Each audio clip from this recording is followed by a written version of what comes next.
Power Talk with Mbuyiseni and Ndlozi, where your voice is heard and opinion matters.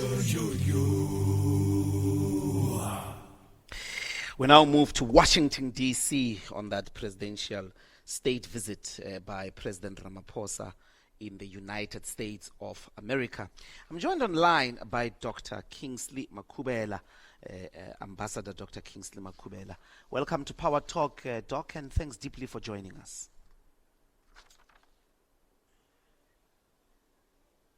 Doc? Jambo.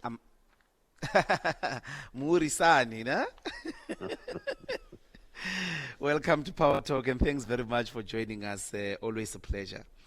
I'm also going to welcome Johannesburg Bureau Chief at New York Times, but who is currently at Washington, D.C., John Elligan. Welcome to Power Talk, and thanks very much for creating time.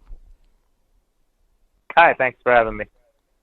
What time is it there, John? I'm just checking to the extent, to what extent have we inconvenienced you? 4:38. It's okay. I'll just start my run a little bit earlier this morning. So. Okay. Thanks very much for creating time indeed. I don't know.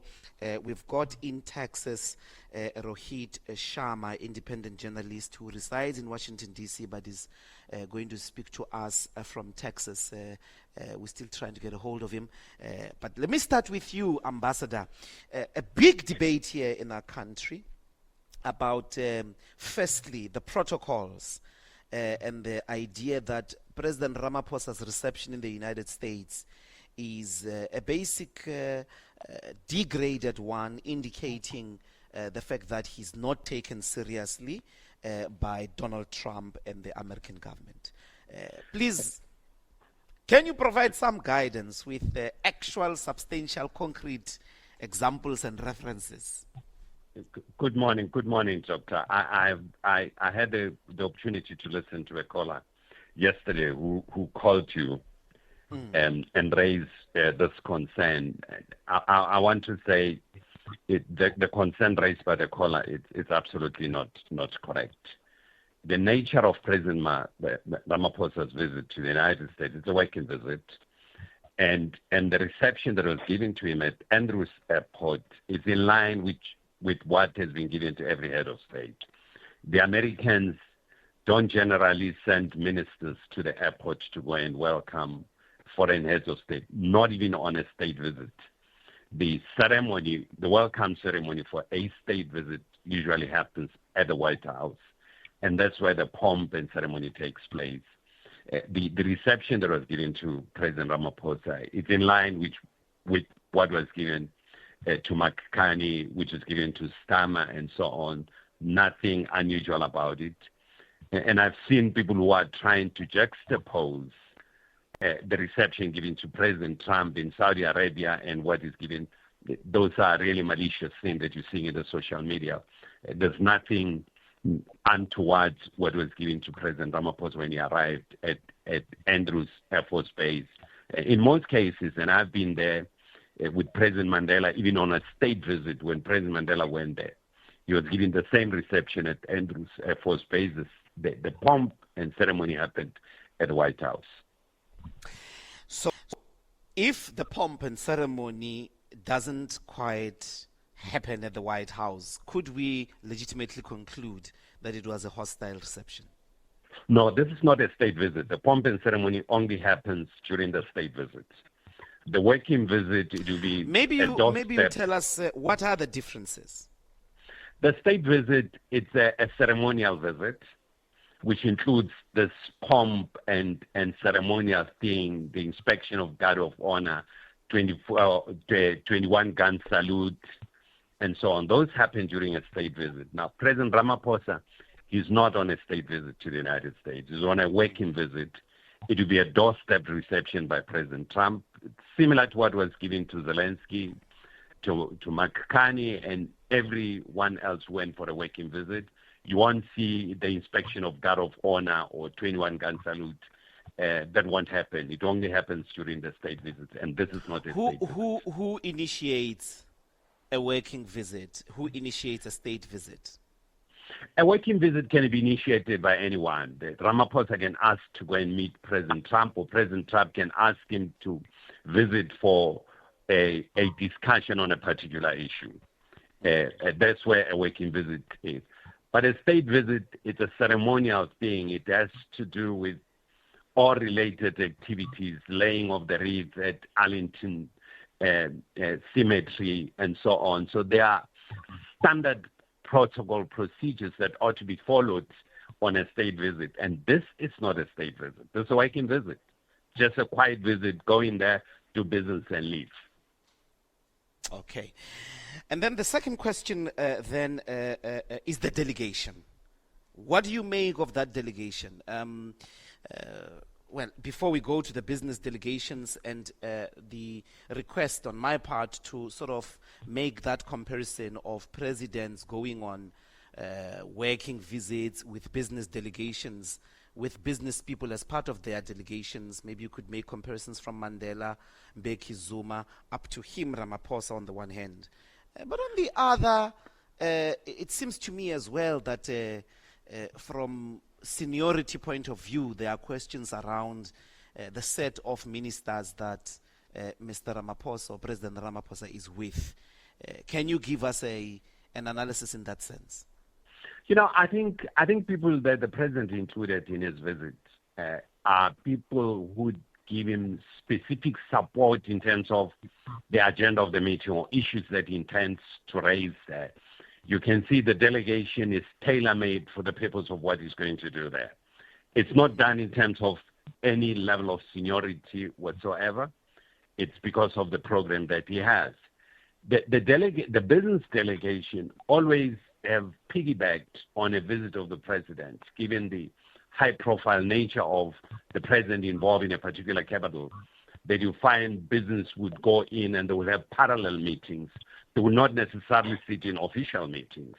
As the president is meeting, they would have parallel meetings with their counterparts, because the presence of the head of state in the capital raises profile of the country, and they would piggyback on that. It's quite common that it's done and so on. So there's nothing unusual about that.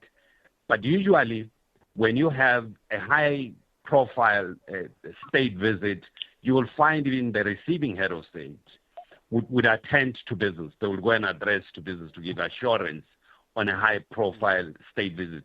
Look, for instance, when President Trump recently visited Saudi Arabia, or when he was in the Gulf, and there were a lot of business people that were there, because the nature of the visit there was state visits. And they profiled it totally different. So it depends on the profiling of the visit, Doctor, in terms of how do you pitch your visit. But if you have a two-agenda item to discuss with your host, you walk into the meeting, and sometimes the meeting may take an hour. It may not even have a lunch meeting. You may go do business and leave. You may spend an hour of meeting and leave. So that's the nature of working visits. What do we make of Johan Rupert? Is he piggybacking, or is in the delegation, in that we might have a situation where he's actually in the Oval Office making a contribution? You know, Doctor, I've seen the social media, not only Johan Rupert, they're raising issues around NELs, Retief Hussein, golfers, and so on. This is not a golfing meeting that the president has gone there. This is a serious foreign policy meeting that he's attending to. And there are specific things that he wants to raise there. I don't think Johan Rupert will be part of this delegation, government delegation, to have a meeting. This is government-to-government meeting. And there's certain level of confidentiality in terms of the discussions that happen between heads of state. And usually, things that happen between heads of state, particularly in closed sessions, some of them, they don't filter into the media, into the public space. They retain and maintain some level of confidentiality, given the nature of, or the robustness in which they would discuss issues. But they'll then have a good media brief about the outcome of the meeting, and not how they reached some of this outcome. So that confidentiality is respected. And if you were to drag into such meetings, business people, even your hosts may become very suspicious to say, what is the intention here? It would limit the level of robustness and openness in which it's expected between heads of state. So there's a certain level of decorum and confidentiality that you put in this meeting. You will see, Doctor, that in some of these meetings, there are no details that will go out. There's a certain level of confidentiality. Even in the worst of time, people retain some level of confidentiality about what they agreed on and so on. Okay. John, over the last 2 days, what is the sort of reading in Washington at the moment in relation to this visit? And I'm concerned here about key American politicians, particularly maybe say senators, congressmen. Are there any one-on-one meetings that you have observed or any kinds of interactions that President Ramaphosa is having as a build-up towards the actual meeting with President Trump? As far as we know, there have not been, at least on anyone's official schedules, any meetings between President Ramaphosa and, congressional members of Congress, lawmakers. So it seems it's all a build-up toward the big meeting today with President Trump. And, but it's really, if you talk to people who are, who work there in D.C., who are, sort of in the policy space, who are in sort of the realm and all the gossip, there's just a lot of sort of questions about how this is going to go. Everybody's sort of tense, and, no one really knows, what's going to happen. And they say that's pretty unusual because when you have these meetings, usually, the two sides have worked out something, and generally people know what's going to happen entering in the meeting. But in this case, when I talk to people here in Washington, they're saying that, they're, from their understanding, at least from the U.S. side, there hasn't been too much, official briefings about it, for President Trump, and then there hasn't been really any sort of alignment that has been reached. So it's really an interesting situation that, no one really knows what is going to happen. In comparison to Zelensky, what lessons do you draw? Well, I think the lessons that have been drawn are that, especially when the cameras are on, that President Ramaphosa, people say that he should not really necessarily challenge Trump in a significant way when those cameras are on, because there's really no winning in that, in terms of if you're coming here and you are trying to smooth out the relationship, as the South African delegation has said that they're coming here, to reset the relationship, to look forward, to move past the areas of difference, to look at strengthening the economic partnership. One way that you definitely will not do that is if you somehow offend Trump when those cameras are on, and then what happens there. And also, I think, you've heard this from the president's team. I've heard this from sort of independent experts who are familiar with how things work here, is that, especially in this Trump era, there could be traps laid for the president, when those cameras are on. We look at the media who's been invited. The Trump administration has made a big thing about, inviting sort of these quote unquote non-traditional outlets into the media pool. So in the room today, you will have, media outlets that tend to, some would call them right-wing media outlets, that tends to sort of really be very critical of South Africa, and then be critical of President Ramaphosa in a way that really opposes many of the things that South Africa has been pushing for and pushing towards. So with those journalists in the room, there's no telling what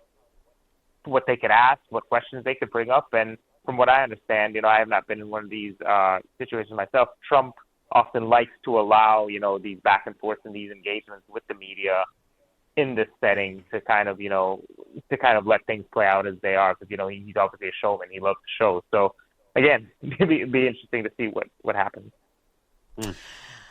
But more specifically, in the build-up, the comparisons, you were indicating that there is a lot of unusual uncertainty about what the key issues that may come out, or the key issues that will be discussed are. I'm saying in comparison to the build-up of Zelensky, what do you get? Is it the same as this build-up of Ramaphosa? Or was it the same? Well, I think with Zelensky, people thought, and it's not just they thought, they were coming in with a critical minerals deal to announce at the time, right? So even in the Zelensky case, there seemed to have been more certainty entering the meeting. than there is now. And that meeting ended up going off the rails in large part because Zelensky really sort of like spoke up and started debating the vice president, J.D. Vance, in that room. And then that's sort of like what set it off. So in some ways, you'd say the Zelensky thing had kind of started off, had more of a foundation to it. I think where President Ramaphosa does have the advantage to not go down that route is that he's seen Zelensky. Everyone has seen that. So it's an issue of like now him channeling, his own sort of like his own sort of attitude toward like how he's going to encounter if he encounters like hostile questions or a hostile reception, how he's going to respond to that. Because I think that's what's going to determine whether this ends up at least publicly going off the rails. Now what happens when the camera's off? We don't know. Like, I mean, it could be very contentious when the camera's off, or it could not. So we'll see. From a public discourse point of view, how strong is the sort of anti-South African sentiment? You mean from the public, like the United States public? Yes, the United States public. How strong? I mean, when Ramaphosa is there, how strong is the sort of negative impact or the negative discourse against him and against South Africa? Because from where we are standing, there seems to be this huge push that there is a big crisis in South Africa with terms as big as genocide being used to associate South Africa and the South African government with its actions. I'm asking if that is also the reality in the American public. So, frankly, with the public, like just the ordinary everyday Americans, Let's don't start really with the media. Take much stock in the media. Yes. So no, I think the media has been very actually, I would say more so on South Africa's side when it comes to these claims of genocide, white genocide and whatnot, because it's not true. Like we know there's no white genocide, and the fact that you have a lot of refugees who've been approved from other countries, that people who don't look like Afrikaners, meaning people who are Afghans, people who are Sudanese, people who are Congolese, who've already been approved, vetted, and were ready to enter the country, but the president cut off the system. But then he opened up this pathway for Afrikaners. There's been a lot of outrage in America about that, and the media has very much questioned, the American media has very much questioned, why is President Trump opening up this pathway for these white South Africans when these black and brown people, he's closing off, their pathways into the country. So the media has been not so much critical of South Africa on this issue. It's been really more so a very sort of critical look at why the Trump administration is doing what it's doing. And, you can draw your own conclusions, but I think for a lot of people, it seems very interesting that, black and brown folks who want to get into the country, they're having their pathways cut off, while this white population from South Africa is being allowed in. What is your measure of Elon Musk's influence in relation to Trump and this meeting with Ramaphosa? Is he likely to be in the room since he's part of government himself? So the South African delegation has told us that they expect Musk to be there. And, what I've been told, what I've been hearing is that, Musk does play a significant role, right? Because he has been very much on the attack against South Africa. A lot of that has to do with the fact that he is upset about the BEE rules that he does not want to follow in terms of getting Starlink, his satellite internet company, a license in South Africa. So yes, undoubtedly that is a very hot topic of conversation, and the South African delegation is coming here with sort of a pitch or I don't want to go so far as to say proposals, but with sort of like ideas on hand to say like these are things that Elon, these are ways that you can come back to South Africa to do business, right? So that is definitely a big thing, and sort of the question is like if they do not sort of satisfy Elon's desires or needs, then how is that going to impact all the other things that they want to talk about, whether that be trade, whether that be critical minerals? How is that going to impact all the other things if Elon, who is, obviously born in South Africa, obviously, as you said, very, very influential, very close to President Trump, how is that going to affect everything? So the South African delegation is definitely coming here with a message and with a pitch for that includes Elon and his company. And is it, in your opinion, like Elon Musk is using the United States, the strength of the United States to get a deal with South Africa? Is that, could you say that is what he's doing? Yeah, well, obviously, I don't like to give my opinion. I like to sort of report on what I'm, what I've, learned, what I'm hearing. But certainly that is a question that is raised. There's a very fine line, right, between coming in and engaging on a government-to-government level versus then having someone come in and doing deals and favors on a private sector level. Now, we've seen this Trump administration has very much blurred those lines. Mm-hmm. President Trump with his own family and his own family companies, doing business in the Middle East, and that being where President Trump made his recent overseas trip. So yeah, there are definitely questions about, are those lines going to be blurred, whether it be on the U.S. side or the South African side, when Musk is obviously demanding certain business entry into the country at the same time that they are discussing government-to-government things, which like we said, are deals on trade and other governmental issues. So that is certainly a line that is blurred, and that is that would be what you just stated. It's a fair question to ask and a thing to interrogate about what's happening in this meeting, and then when they get out of this meeting, whatever is announced. If we see that there's an announcement that the BE rules have been, changed for equity equivalence that would allow Starlink to come in, then we can definitely fairly ask those questions very vigorously, like how much of this is one thing, relating to the other in terms of South Africa gets certain things in relation for giving, or enabling private business. So these are questions that we definitely will have to ask once there's an outcome.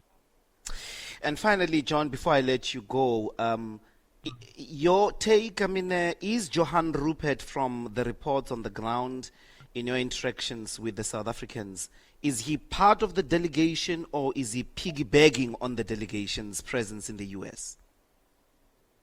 I have not, gotten direct information on that. What seems to be from the reports is that because we know he's long, he's known Trump, he's been close to Trump, and he's been, kind of sort of an intermediary between Trump and Ramaphosa for a while. And so he played a role in setting up this meeting. So clearly he is sort of like involved in it, and he was involved in sort of like the setting up of it. So I wouldn't necessarily say it's piggybacking off of it, but because he is, close to Trump, he has been involved in setting that up. I'm not sure whether he's going to be in the actual Oval Office meeting or not. But I will say what we also must take into consideration, this is President Trump's turf, right? So ultimately, if Johan Rupert is in there, that won't necessarily be up to the South African delegation. If Trump wants Johan Rupert in there, Johan Rupert's going to be in there, right? So Trump sort of sets the terms of engagement here and who comes and who can be there. So I think I wouldn't automatically assume if Johan Rupert is in there that it's some sort of thing where Johan edges himself in or whatnot. But it could very well be because President Trump, gets to choose and gets to set the terms of who he wants to engage in this meeting. All right. If you could both hold, and then we can sort of try conclude in the next 15 minutes after then. This is Power Talk, indeed, with me, Mbuyiseni Ndlozi. We are still with the Ambassador Dr. Kingsley Makhubela and Johannesburg Bureau Chief at the New York Times, John Elligan. Dr. Kingsley, I want to follow up on this question of Donald Trump, that he could unilaterally decide Johan Rupert to be part of the conversation in the room. What's your reaction to that? It will be You know, I heard what John said, and I entirely agree with the sentiment that John has raised, Doctor. But it's a meeting of two delegations. The status of Johan Rupert in the meeting will be questionable, and it will raise serious challenges for, as John is saying, from the media, as to what is the status of Rupert in the meeting. And he can't be sitting on the South African side of the delegation because it raises this problem about Cyril Ramaphosa as to this is a government-to-government meeting. It's unprecedented, even in a state visit, in the best of time, to have business people sitting across in government-to-government meetings. There's a forum that is usually used to accommodate business. But as John is saying, the Trump is totally unconventional about it. Excuse me. About handling such issues. If he drags Johan Rupert in the meeting, it creates a political challenge for Cyril Ramaphosa back home about the status of his visit. It raises this question that we hear people are raising now in Parliament, that him being controlled by business and big business for that matter. So it will raise serious challenges, and I think Trump will be too sensitive, or people around Trump, particularly people around the NSC, if they want to reach a concrete compromise with South Africa and find a solution to create such a problem for Ramaphosa. Okay, and it seems to me, I don't know, but do we know for sure, Dr. Kingsley, that Mr. Ramaphosa or President Ramaphosa has invited Rupert to be in the delegation? Do we know this for sure? You know, as John is saying, Johan Rupert played a very instrumental role, not only now, when Trump was first elected. Johan Rupert is the one who linked Trump and Ramaphosa, for Ramaphosa to congratulate Trump. And that's undisputed. So he played that role. He probably, I don't know, first time I hear from John now that he played a good role in facilitating this meeting. But a facilitator of the meeting does not mean a participant in the meeting. So I think Johan Rupert is too smart. I know the man. He'll be able to take a back seat and say, now that I've facilitated the meeting, I prefer to take a back seat. This is a meeting between heads of state.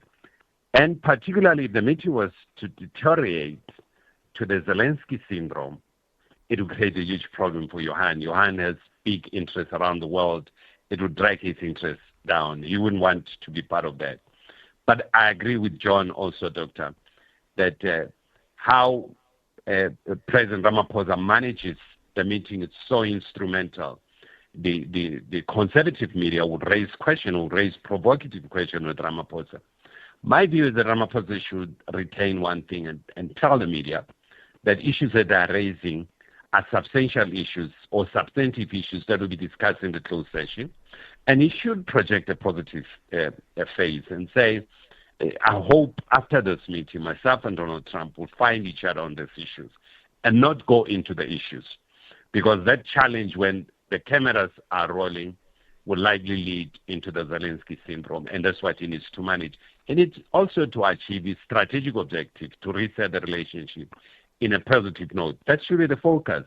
The projection that he should go and project himself as a strong person, as I've seen within the South African media space and certain commentators, would be totally misplaced if he were to do that. But let us hypothetically say Donald Trump challenges Ramaphosa, Dr. Kingsley. I'm thinking here, tells him that, there is a genocide in South Africa. The South African government is killing people, is confiscating property. You are confiscating property of Afrikaners, and the media is not reporting about it. This is the line. This is the Donald Trump line when Ramaphosa is not there. If he says that to his face, what should Ramaphosa do? The best thing is not to escalate it beyond that. If Donald Trump were to say that it's the responsibility of Cyril Ramaphosa to take control of the meeting, and then say it to Donald Trump, it's president, that's why we're here. These are issues that I think in the closed meeting would find each other and will provide each other with facts. We'll deal with those issues in the closed meeting. And after this, I'm sure that both of us will be able to tell the media that actually we found each other on these issues and leave it there. don't get provoked into responding to that. And I had the question raised with John earlier on to say before Zelensky meeting what happened. Before Zelensky meeting, Donald Trump was quite clear that Zelensky started the war. He said a lot of things. Zelensky must compromise on the land and so on. So it's the same setting that we see now. In the last few days or few weeks, Donald Trump has repeated this message. Marco Rubio yesterday at the Capitol Hill repeated the same message about genocide. So the temptation is to run away from engaging the substantive issues during the pre-discussions meeting when the press is there, and reserve that into the closed session. And I think in the closed session, the South African delegation has the responsibility to raise conventions that really defines what genocide, and to raise all the serious issues in a very robust way, in details, and that's where the gloves can be off. But don't do it in the media, because Donald Trump, this is his turf in the Oval Office.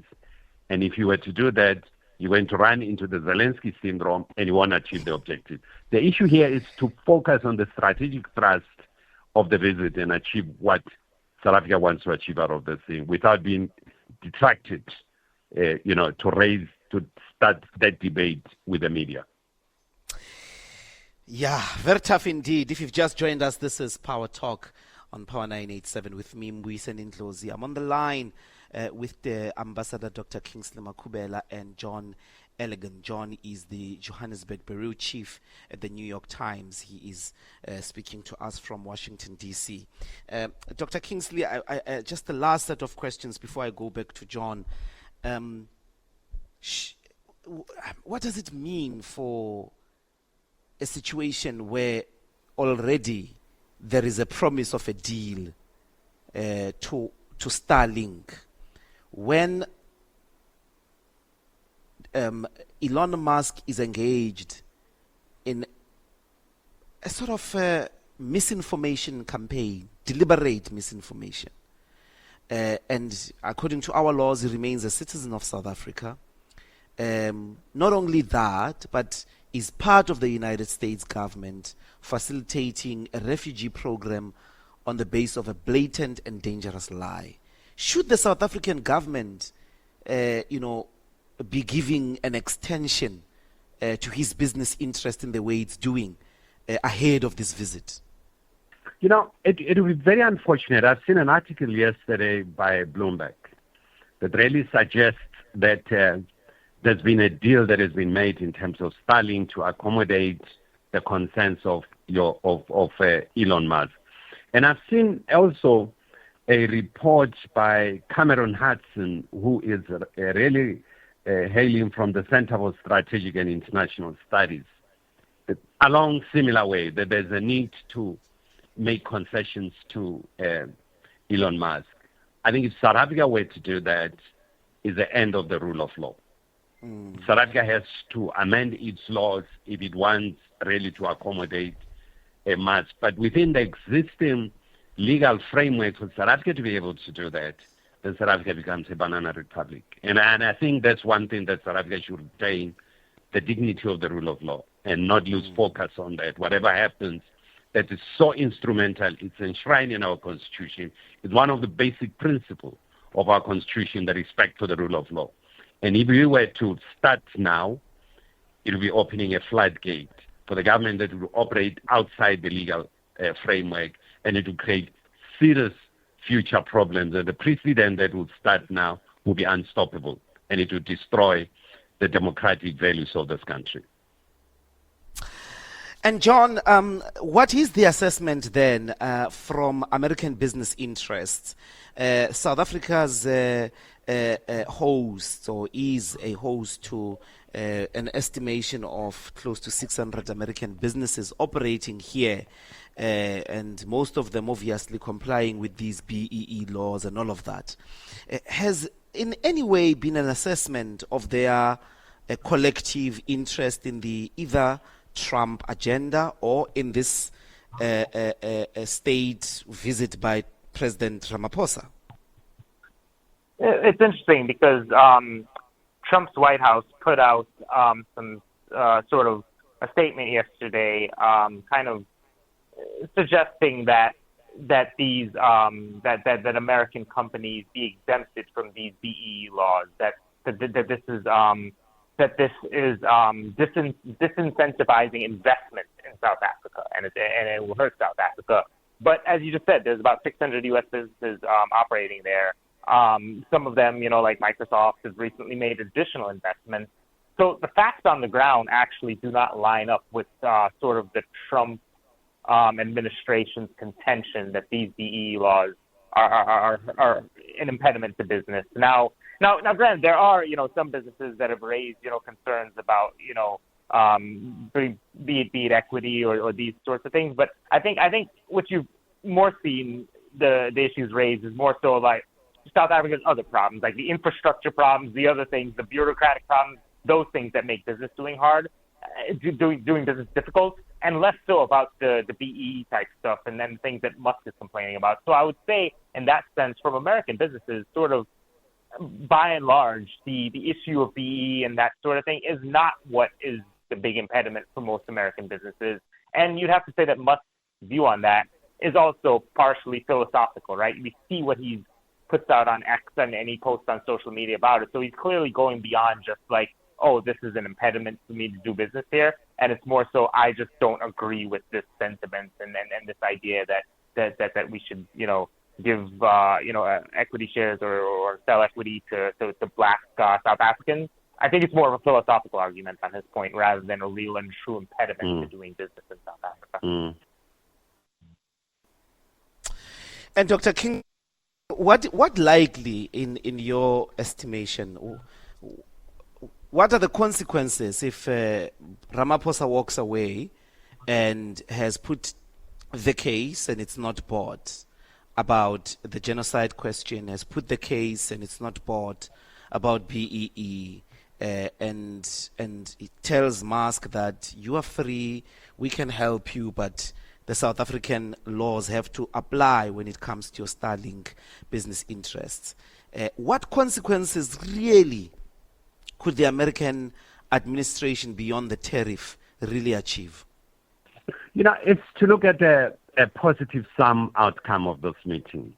There's a need to provide a window of opportunity for Trump to withdraw from this notion that there's genocide going on in the country, and to find a language that is palatable with both South Africa and Trump to accommodate him, and find a way, and I think that's what Ramaphosa should emphasize, deal with the fact that you have a crime that is spiraled out of control in this country.